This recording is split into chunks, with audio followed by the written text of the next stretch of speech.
Olá amigos investidores, estamos de volta para mais um vídeo e no vídeo de hoje a gente vai falar sobre o fundo imobiliário de tijolo do segmento de logística BRCO 11 da Bresco Gestão, mas vamos chamar ele só de Bresco, porque é assim que ele é conhecido. O pessoal fala do fundo da Bresco, é o fundo Bresco, ninguém fica falando BRCO. Atualmente a cota dele está custando R$ 126,96. Nas últimas 52 semanas, alguns meses atrás apenas, ele bateu a mínima de R$ 9,30 apenas e a máxima dele foi atingida há pouco tempo atrás de R$ 128,45. O valor atual está bem próximo do topo histórico dele nas últimas 52 semanas. E você vê que até no ano passado, meus amigos, quando normalmente estava bom para fundo imobiliário e Fiagro, no finalzinho de setembro para começo de outubro, ele não estava custando mais do que R$ 110, 111. Era por aí, ó, 111, 112, aqui foi um pico que teve 112,9. E como todos os Fiagros e fundos imobiliários, depois da eleição, ele começou a cair, ó. 17 de novembro ele já estava custando apenas R$ 99,80, bem abaixo do VP dele. Mas só que tem alguns motivos adicionais que a gente vai mostrar daqui a pouquinho por que é que o fundo caiu tanto de valor. Se manteve em baixa o tempo todo até alcançar o fundo do poço dele no dia 23 de março a R$ 90,30. Só que a partir daí, no finalzinho de março, como eu já tinha falado, alguns fundos, principalmente de tijolos, começaram a subir, se valorizar. E ele subiu,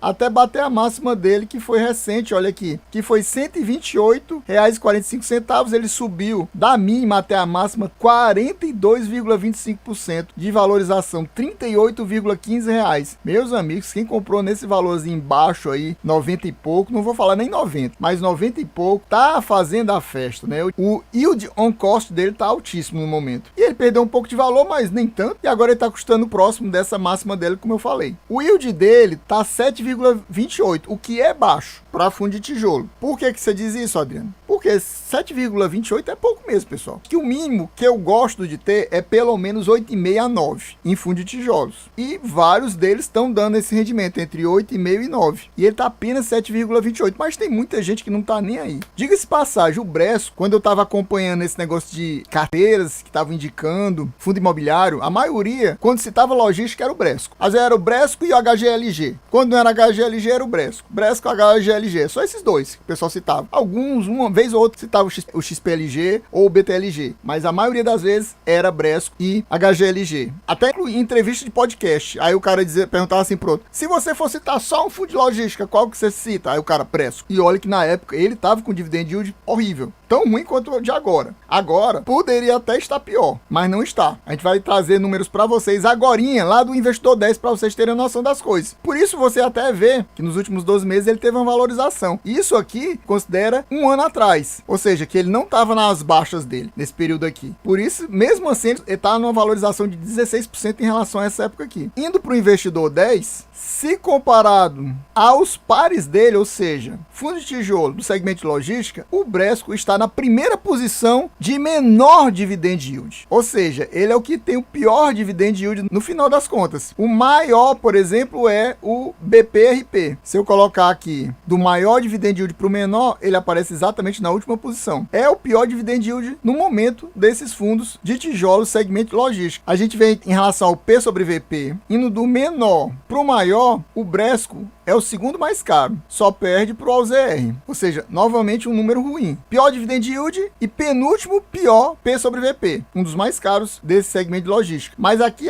tem a questão do empate técnico com a HGLG, só que a diferença pelo menos é que o HGLG é um dos melhores dividend yield. Se você olhar aqui o HGLG é 9,13, como eu falei, eu gosto de entre 8,5 e 9 e ele tá até mais do que isso. Se você olhar, o HGLG tá aqui na terceira posição de maior dividend yield desse segmento de tijolo. E em relação ao valor patrimonial, o HGLG, por exemplo, é o primeiro lugar. É o primeiro lugar aqui, o terceiro lugar aqui em dividend yield. Agora, em termos de P sobre VP, tá juntinho ali na penúltima colocação com o Bresco. E o Bresco tá aqui na quarta posição no top 4 de maiores valores patrimoniais desse segmento, com 1,8 bilhão praticamente. É um dos maiores fundos da bolsa. Lembrando, pessoal, que aqui a gente não faz recomendação nem de compra nem de venda. Eu tô passando essas informações, esses números para você. Você estuda melhor e aí sim você decide se compra ou não. Coincidentemente, esses três aqui eu tenho na minha carteira. carteira, juntamente com o Bresco. O outro que eu tenho na carteira é o GGRC, exatamente porque o GGRC é um dos maiores dividend yield, né? Se você colocar aqui, o GGRC é o top 2 de maiores dividend yield. Voltando aqui para o site do Status Invest, a gente vê que o valor patrimonial da cota dele está R$ 121,73, ou seja, como acabamos de ver, o P sobre VP dele está 1,05, igual que a gente viu lá no Investidor 10. Ou seja, ele está 5% acima do valor patrimonial. Lembrando que quem está falando de tijolo. Se está falando de tijolo, o pessoal não acha ruim pagar 5% acima do valor patrimonial, ou seja, 5% de ágio. O pessoal não acha ruim. O que importa para eles mais é a qualidade do fundo. Se o fundo é bom, 5% tá ok. Eu já vi vários comentários de pessoal especializado em fundo imobiliário que eles dizem que topa pagar até 1,10 P sobre VP quando é fundo de tijolo. Eles não gostam de pagar acima de 1 quando é de papel, mas até 10 sendo de tijolo, se o fundo for bom, eles topam pagar. E ele aqui tá 5. Ou seja, ele ainda não tá tão caro quanto ele poderia estar. Vocês viram que o AUZR, por exemplo, tá 1,09, tá quase 1,10, né? A gente confirma aquele valor patrimonial, ó, praticamente 1 bilhão e 800 milhões. O número de cotistas dele é muito bom, 116 mil cotistas. O rendimento mensal médio dele é muito ruim nos últimos 2 anos, praticamente 67 centavos, o que é um rendimento muito baixo. A liquidez diária dele é muito top, 3.369.000, ou seja, é muito fácil comprar e vender em grandes quantidades o Bresco. E a gente vê que atualmente ele está distribuindo 87 centavos, ou seja, bem acima dessa média dele. Lembrando que como é fundo de tijolo, todo ano sofre reajuste, normalmente pelo IPCA ou pelo IGPM, então todo ano tem ajuste, e com isso normalmente vai subindo mesmo aos pouquinhos, ano a ano sobe o valor dos rendimentos distribuídos. Isso é normal dele. Mas por que ele subiu tanto? A gente vai ver isso daqui a pouquinho também. E a gente vê que mesmo com um dividendo tão bom distribuído, 87 centavos, ele está com rendimento que, em termos de yield, é cerca de 0,69, que é muito baixo. Normalmente é por isso que eu sempre gosto de comparar, que eu gosto de ver um dividend yield mensal entre 0,75% e 0,85% por mês. E ele está apenas 0,68%, ou seja, bem abaixo do mínimo que eu gosto. Mas tem a questão exatamente dele ter se valorizado muito, né? Tá com essa cota alta. Se o valor da cota não tivesse tão alto, esse rendimento, esse dividend yield dele mensal estaria muito mais alto. Também tem essa questão. Agora que a gente vai ver aquele detalhe que eu falei para vocês. A gente vê que no ano passado, em janeiro, ele estava distribuindo apenas 63 centavos. Depois 63, depois 63, depois 63, depois 65, subiu um pouquinho, como eu falei, vão sendo reajustados os valores dos aluguéis e ele vai passando esse reajuste para os rendimentos. Aí 65, aí depois, ó, 77, aí caiu para 65, subiu para 70, tá tendo uma oscilaçãozinha aqui, continuou 70, 70, 70 e caiu para 65 aqui no mês de dezembro. E nesse ano, 62, 62, 62, 62, vai me dizer, e por que, Adriano, caiu de 70 que tava 65, depois 62? Pessoal, por um motivo muito simples. Vacância. Em fundo de tijolo, se ocorre vacância e a vacância é relevante, o fundo não tem como manter os rendimentos. Então, teve essa questão da vacância. Eu até pesquisei, acho que acima de 10%, eram uns 12% de vacância. Então, cai os rendimentos mesmo do fundo. E aí você vê que de 62 pulou para 1,40. Como assim? Porque eles venderam um galpão logístico grande, avaliado em mais de 300 milhões. E eles, só com essa venda, tiveram um lucro grande. E esse lucro, eu vou mostrar daqui a pouquinho para vocês, fez com que o fundo desse esse pagamento adicional aqui. E eles pagaram R$1,40. Muita gente que não estava investindo no fundo, viu isso aqui,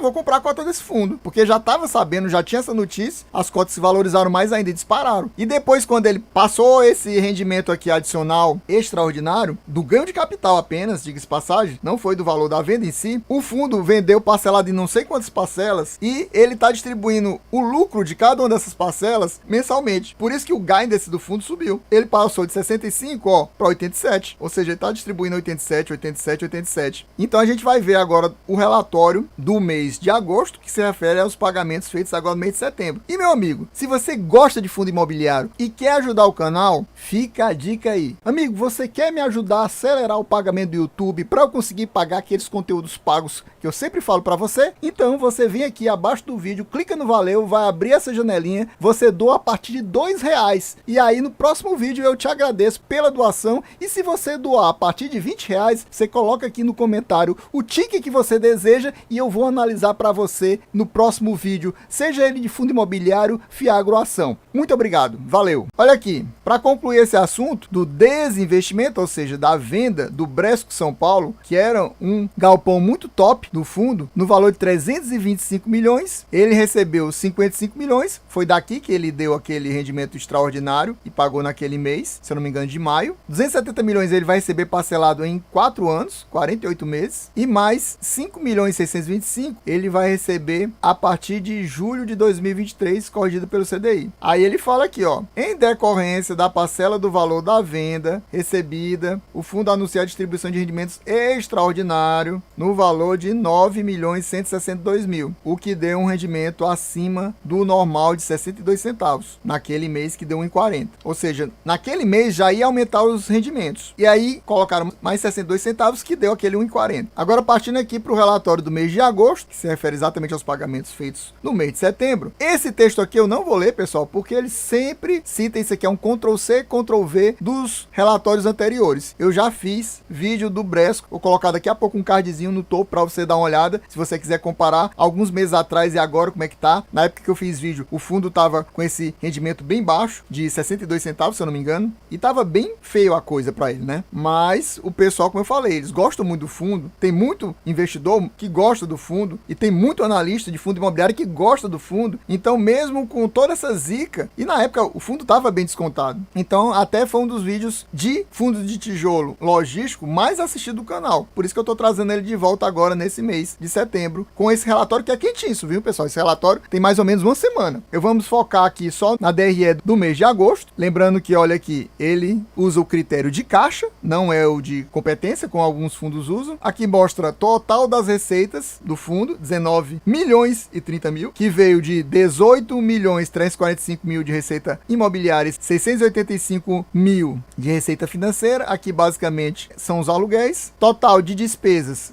2 milhões 259 mil, maior parte de taxa de gestão, mas tem também taxa de administração e outras despesas aqui, despesas com propriedades, despesas gerais, despesas financeiras, o que deu um lucro de caixa de 16 milhões 771 mil, e o fundo fez uma reserva de 3 milhões 913 mil e distribuiu 12 milhões 858 mil, que deu aqueles 87 centavos, né? Ele fez uma distribuição de apenas 76,7% do lucro recebido, bem abaixo dos 95, né? Aqui vamos ver detalhes do portfólio do fundo. A gente vê que o fundo tem uma distribuição geográfica interessante, apesar de ser concentrado em São Paulo, mas São Paulo é um centro importante de logística, né? Porque tem grandes empresas lá que precisam desses galpões, então não é tão ruim essa concentração. Ele tem 16% também na Bahia, 16% em Minas Gerais, 8% no Paraná, 6% no Rio Grande do Sul e mais 4% no Rio de Janeiro. Basicamente é focado só em Sul-Sudeste, apesar de ter um pouquinho do Nordeste aqui. A gente vê que tem vários clientes famosos na carteira. GPA, Grupo Pão de Açúcar, muito bom. Magazine Luiza já não é tão bom, né? Natura, importante. Mercado Livre, importante. BRF,